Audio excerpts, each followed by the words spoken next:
നാട്ടിലൊക്കെ ഒന്ന് മഴ പെയ്യാന്ന എന്തൊരു ചൂടാന്ന്, സുബ്ഹാനല്ലാഹ്, ഭയങ്കര ചൂടാണ്.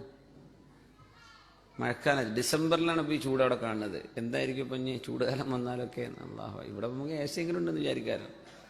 നാട്ടിലാരെ എ സി? നാട്ടിൽ ഇശാസ്കാരം കഴിഞ്ഞാൽ ഫാൻ ഓഫാക്കി പോകും. സുബ്ഹാനല്ലാഹ്, മുക്രിക്ക ഫാൻ ഓഫാക്കി അത് ഇട്ടാൽ പിന്നെ കച്ചറയാണ് അവിടെ. സമയം കഴിഞ്ഞു. വഅന്നൽ മസാജിദ ലില്ലാഹ് ഫലാ തദ്ഉ മഅല്ലാഹി അഹദ.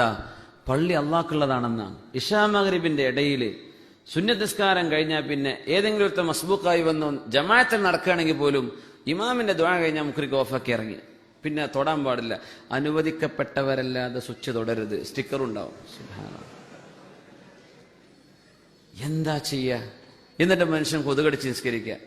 ആ ഇശാ മഗ്രിബിന്റെ ഇടയിൽ ഒരു ഖുർആൻ ഓതണമെങ്കിൽ അവിടെ പറ്റുമോ? ഫാൻ ഓഫാക്കിയ കൊതുക് ശല്യം എല്ലാ നാട്ടിലും ഇല്ലേ? ഒരു 2 യൂണിറ്റ് കറണ്ടങ്ങ് പോയാൽ എന്താ കുഴപ്പം? മനുഷ്യന്മാരിതിന് പൈസ കൊടുക്കണില്ലേ? കമ്മിറ്റിക്കാർക്ക് എന്തോന്നറിയില്ല. നാട്ടിലെ പൊട്ടിപ്പൊളിഞ്ഞ റോട്ടിൽ ഓടുന്നത് 40-50 ലക്ഷത്തിന്റെ കാറുകളാ. പള്ളിയിലെ കറണ്ട് ബില്ല് ഒരു 2000 രൂപ ഏറെ വന്നു. 2000 വല്ല ഫാൻ തിരിഞ്ഞപ്പോ എത്ര വരിക? അതിന് കച്ചറയാണ് പ്രശ്നം. മൊല്ലാക്കാനെ പിന്നെ ഖരാബോ ചെയ്യുക. അപ്പൊ മൊല്ലാക്ക് ഓഫാക്കി പോകും. എനിക്ക് ആവൂല ഈ അടുത്ത കമ്മിറ്റിയിൽ ചീത്ത കേൾക്കാന്ന് പറഞ്ഞിട്ട്. എല്ലാ കമ്മിറ്റിക്കാരും ഒന്ന് അടിയന്തരമായി ഇടപെടണം. അള്ളാന്റെ പള്ളി ഏത് ഗ്രൂപ്പുകാരുണ്ടാക്കിയതാണെങ്കിലും പള്ളിയുടെ അധികാരം അള്ളാഹുവിനാണെന്നാണ്. വഅന്നൽ മസാജിദ ലില്ലാഹ്, ഇതിൻ്റെതാന്ന് പറയാൻ പാടില്ല. അള്ളാഹ്ക്ക് വഖഫ് ചെയ്ത് കഴിഞ്ഞാൽ പിന്നെ അള്ളാഹുവിൻ്റെതാണ്. അവിടെ നിസ്കരിക്കുന്നോ വന്നു, നിസ്കരിക്കാൻ സൗകര്യം ചെയ്തു കൊടുക്കണം. വമൻ അദ്ലമു മിമ്മൻ മനഅ മസാജിദ അല്ലാഹ് അൻ യുദ്കറ ഫീഹ ഇസ്മുഹു. അള്ളാഹുവിനെ പറ്റി ഓർക്കാനും ഖുർആൻ ഓതാനും അള്ളാഹിന്റെ പള്ളിയിൽ സൗകര്യം ചെയ്യാതെ വന്നാൽ അവരെ പോലെ അക്രമം ചെയ്ത ആൾ ആരാണ്? അപ്പൊ അത് വലിയ വിഷയമാണ്. അങ്ങനെ ഒരു കമ്മിറ്റിക്ക് പള്ളിക്കൊക്കെ എത്ര വരുമാനമാണ് എന്നിട്ടായി പിശുക്കുന്നത്? അതാണ് ഞാൻ ആലോചിക്കുന്നത്. നല്ല വരുമാനമുള്ള പള്ളികളായി പിശുക്കുന്നത് ചെയ്യാൻ പാടില്ല, ഒരിക്കലും ചെയ്യാൻ പാടില്ല. ഒരാളെങ്കിലും ആ മനുഷ്യൻ ഫാൻ ഇട്ടോട്ടെ, അതിനെന്താ കുഴപ്പം? ആൾ നിസ്കരിക്കാൻ വന്നതല്ലേ, പള്ളി അതിനുണ്ടാക്കിയതല്ലേ.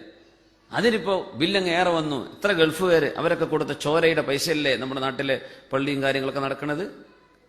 അപ്പൊ അതിന്റെ പേരിലൊന്നും വലിയ ഇഷ്യൂ ആക്കി എന്ത് ചെയ്യരുത്, മനുഷ്യന്മാര് പിശുക്കരുത്. എന്ത് പിശുക്കാതൊക്കെ മാനക്കേടായി പോണ പറയാൻ തന്നെ. ഫാൻ ഓഫാക്കി പോവാൻ, സുബ്ഹാനല്ലാഹ്, ആളെ അകത്തുണ്ടായിരിക്കെ ഒന്നും ചെയ്യാൻ പാടുള്ളതല്ല.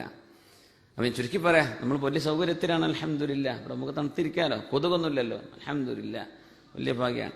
ഇവിടെ നിന്ന് ഗൾഫിൽ നിന്ന് നിസ്കരിച്ചിട്ട് നിസ്കാരത്തിൽ അള്ളാഹിനെ പറ്റി ഓർമ്മ വരുന്നില്ലെങ്കിൽ കാര്യം പോക്കാ. നാട്ടിൽ പിന്നെ കൊതുകടിച്ചിട്ടും ബസ്സിന്റെ ഹോണും വണ്ടികളുടെ സൗണ്ടും ഒച്ചപ്പാടും സമരക്കാരെ ജാതി ഇതിന്റെയൊക്കെ ഇടയിൽ ചിലപ്പോൾ അങ്ങോട്ടും ഇങ്ങോട്ടൊക്കെ കൽബ് പോയിന്ന് വരും. ഇത്രയും ശാന്തമായി വളരെ റാഹത്തായി എന്തോ ഒരു സുജൂദിലൊക്കെ കടന്ന് മൂക്കെടുക്കാൻ തോന്നൂല, അത്രക്ക് സുഗന്ധമുള്ള കാർപ്പറ്റും. സുബ്ഹാനല്ലാഹ്, ഇത്രയും മനോഹരമായിട്ട് ശാന്തമായിട്ട് അല്ലാഹു അക്ബർ, എന്തോ ഒരു ചുരുക്കുള്ള ഖിറാത്ത്, എന്ത് രസമുള്ള പള്ളികൾ, എന്തോ ഒരു വൃത്തി. എന്നിട്ട് നമുക്ക് അള്ളാഹിനെ ഓർമ്മ വരുന്നില്ലെങ്കിലേ അടിയന്തരമായിട്ട് നിങ്ങൾ ആരെയും കാണണം. അത് ഗുരുതരമായൊരു പ്രശ്നം തന്നെയാണ്. അപ്പോ അള്ളാഹു തആല നമ്മുടെ നിസ്കാരത്തിൽ ഖുശൂ തരട്ടെ. ആമീൻ യാ റബ്ബൽ ആലമീൻ. നാട്ടിലുള്ളവർക്ക് അള്ളാഹ് കൊടുക്കട്ടെ. കറണ്ട് ഓഫാക്കി പിഷ്കണ ഏർപ്പാട് അള്ളാഹ് നിർത്തി തരട്ടെ. അത് കമ്മിറ്റിക്കാരൊക്കെ ഒന്ന് ഓർമ്മിപ്പിക്കുക. നാട്ടിലൊക്കെ ചെല്ലുമ്പോഴേ ഇശാ മഗ്രിബിന്റെ ഇടയിലൊക്കെ എല്ലാ നാട്ടിലും ഇശാ വരെ ഖുർആൻ ഓതിരിക്കുന്ന പള്ളികളാണ്.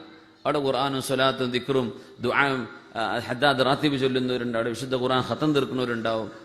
ഇരുന്നൂടെ എന്താ? റമദാനിൽ വരെ ലൈറ്റ് ഓഫ് ആക്കി പോകും. ഇശാസ്കാരം തറാവി കഴിഞ്ഞാൽ പിന്നെ ഓഫാക്കി. ഖിയാമുൽ ലൈലോ തഹജ്ജുദോ പള്ളി ഇബാദത്തിനുള്ളതാണ്. അവിടെ വരുന്നവർക്ക് ആശ്വാസപരമായി ഇബാദത്ത് ചെയ്യാനാ ആ ഫാൻ അവിടെ വെച്ചിട്ടുള്ളത്. എന്നാൽ ജമാഅത്ത് കഴിഞ്ഞാൽ പിന്നെ ഓഫാക്കാനുള്ളതല്ല. പള്ളിയിൽ വരുന്നവർക്ക് ഇബാദത്ത് ചെയ്യാനുള്ള സൗകര്യമാണത്. അതുപോലെ ബാത്റൂം പൂട്ടി പോകുന്ന ഏർപ്പാട് നമ്മൾ പറഞ്ഞിട്ടുണ്ട് ചിലയിടത്തൊക്കെ. നിർത്തിക്കണമെന്ന് അല്ലാഹു അലം.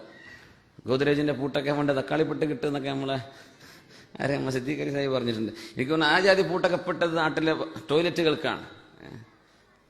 മൂത്രമൊഴിക്കാനുള്ള സൗകര്യമല്ല, ഒരാൾക്ക് ടോയ്ലറ്റിൽ തന്നെ പോകണമെന്നുള്ള സൗകര്യം എന്താ ചെയ്യുക? മുക്രിക്ക പൂട്ടി ചാവി പോക്കറ്റിലിട്ട് ബസ്സേരി പോയിട്ടുണ്ടാവും.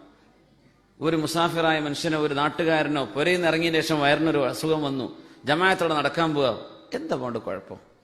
ബാത്റൂം ക്ലീൻ ആക്കുന്നില്ലേ? നമ്മുടെ മൂത്രപ്പുരകളൊക്കെ ക്ലീനാക്കി നല്ല വൃത്തിയാക്കി കൊണ്ടുനടക്കേണ്ടതാ. നമ്മുടെ ഈ പഴയ മൂത്രമണക്കൊന്നും പാടില്ല, ഒക്കെ ഒഴിവാക്കി അതിനൊരു പങ്കാളിനെ വിളിച്ച് കൂലി കൊടുത്താലും കുഴപ്പമില്ല. പള്ളിയിലെ മുക്രിക്കാരെ കൊണ്ട് ചെയ്യിക്കരുത്. മുക്രിക്ക മൂത്രപ്പുര കഴുകാനുള്ള ആളല്ല, അവരൊക്കെ മുഅദ്ദിനുമാരാണ്, ഇൽമ പഠിപ്പിക്കുന്ന ആൾക്കാരാണ്. അവരൊന്നും ആ പണി ഏൽപ്പിക്കാനും പാടില്ല. അതൊക്കെ എന്ത് ചെയ്യണം? വേറെ ആളെ കൊണ്ടുവന്നിട്ട് ടോയ്ലറ്റ് ക്ലീൻ ആക്കണം, അത്രയല്ലേ ഉള്ളൂ.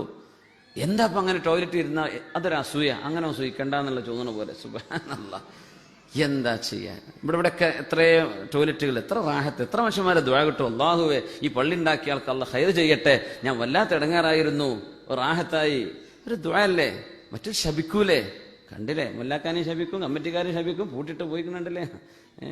എന്തിനായി പൂട്ടിടുന്നെന്ന് അള്ളാഹു അലൻ്റെ ഉള്ളിൽ എന്താണ് വിലമതിക്കാനാവാത്തതെന്ന് അള്ളാഹു അല.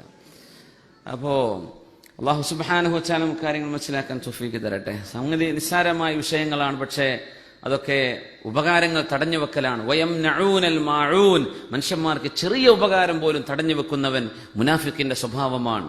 പരിശുദ്ധ ഖുർആൻ പറയും വയംനഊനൽ മാഊൻ, ചെറിയൊരു ഉപകാരം അതും കൊടുക്കൂല.